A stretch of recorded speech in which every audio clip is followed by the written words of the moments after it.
But in that moment, he was irrationally, intensely desperate to get into the apartment, and so he stood, tucking his briefcase under his left arm and collapsing his wheelchair, which was too expensive to leave in the lobby, with his right.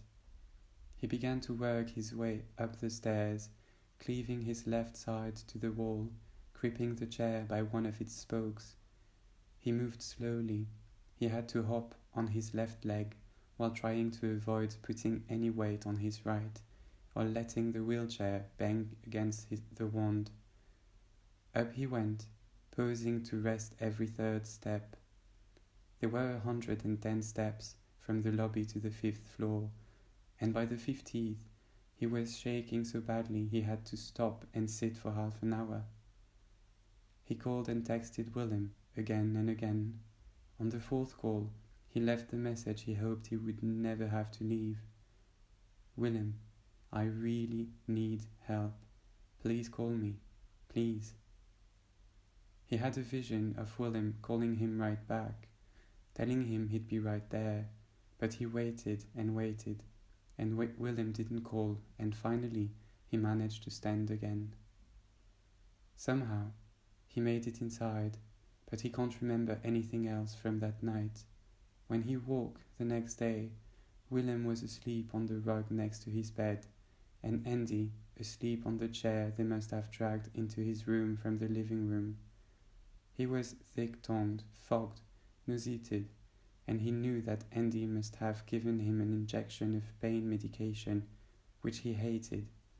He would feel disoriented and constipated for days.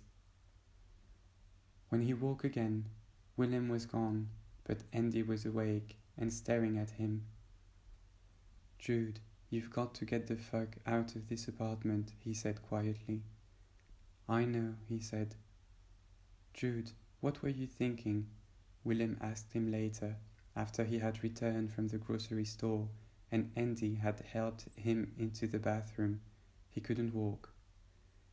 Andy had had to carry him and then put him back into bed, still in his clothes from the day before, and left. Willem had gone to a party after the show and hadn't heard his phone ring. When he had finally listened to his messages, he had rushed home and found him convulsing on the floor and called Andy. Why didn't you call Andy? Why didn't you go to a dinner and wait for me? Why didn't you call Richard? Why didn't you call Philippa and make her find me? Why didn't you call Citizen or Rhodes or Ellie or Phaedra or the Anne Henry Youngs or... I don't know, he said miserably. It was impossible to explain to the healthy the logic of the sick, and he didn't have the energy to try.